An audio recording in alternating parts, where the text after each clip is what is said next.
Hello అండి, బాగున్నారా? ఈరోజు జొన్న ఇడ్లీ రవ్వతో పునుగులు వేసానండి.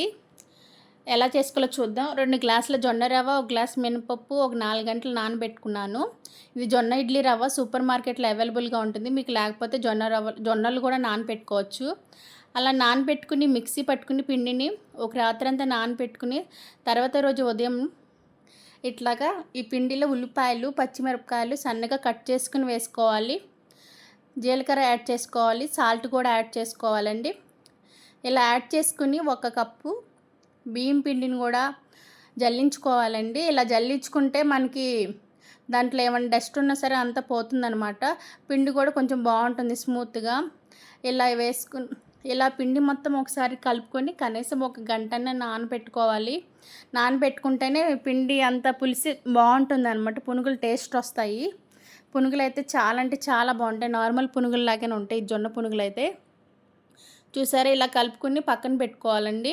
దీంట్లో కావాలంటే కొత్తిమీర కూడా వేసుకోవచ్చు అనమాట, అది మీ ఇష్టం. ఇప్పుడు బాండీ పెట్టుకుని దాంట్లో ఆయిల్ వేసుకుని మనం కలిపి పెట్టుకున్న ఈ పిండిని చిన్న చిన్న పునుగుల్లా వేసుకోవాలండి. చూసుకుంటే వేసుకోవాలి. ఇట్లా మొత్తం పునుగులు మొత్తం వేసుకోవాలండి. ఈ పునుగుల్లోకి బెస్ట్ కాంబినేషన్ నల్లకారం అయితే చాలా చాలా బాగుంటుంది. ఇంకా కొబ్బరి చట్నీ కూడా చాలా బాగుంటుందండి. మీరు కూడా ఒకసారి ట్రై చేసి చూడండి. ఫైనల్గా పునుగులు అయితే ఇలా రెడీ అయిపోయాయి, జొన్న పునుగులు. పైన అక్కడక్కడ చూసారా జొన్నలు అనేవి కనబడుతున్నాయి. ఇవి హెల్త్కి చాలా మంచిది. ఒకసారి ఇలా ట్రై చేసి చూడండి. పునుగులు అయితే చాలా అంటే చాలా బాగా వచ్చాయి. తర్వాత ఒక ప్లేట్లో పేపర్ వేసుకుని ఆయిల్ పీల్చుకునేలాగా ఈ పునుగులు దాంట్లో వేసుకుని ఫైనల్గా నేను సర్వింగ్ చేసుకుంటానండి. ఈ లోపల వేరుశనగకాయలు, పచ్చిమిరపకాయలు వేసుకుని చట్నీ కూడా చేసుకున్నాను. కొంచెం ఉప్పు వేసుకుని మిక్సీ పట్టుకుని ఫైనల్గా పల్లీ చట్నీ కూడా రెడీ అయిపోయిందనమాట. నేను తాలింపు వేయలేదండి, నాకు అంత టైం లేదు. పిల్లలు స్కూల్ నుంచి వచ్చేస్తున్నారని హడావిడిగా చేస్తాను.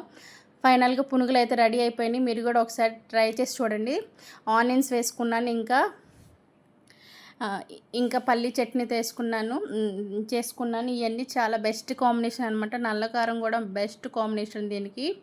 మీరు కూడా ఒకసారి ట్రై చేసి చూడండి. జొన్న ఇడ్లీ రవ్వతో పునుగులు ఇడ్లీ కూడా వేసుకోవచ్చు.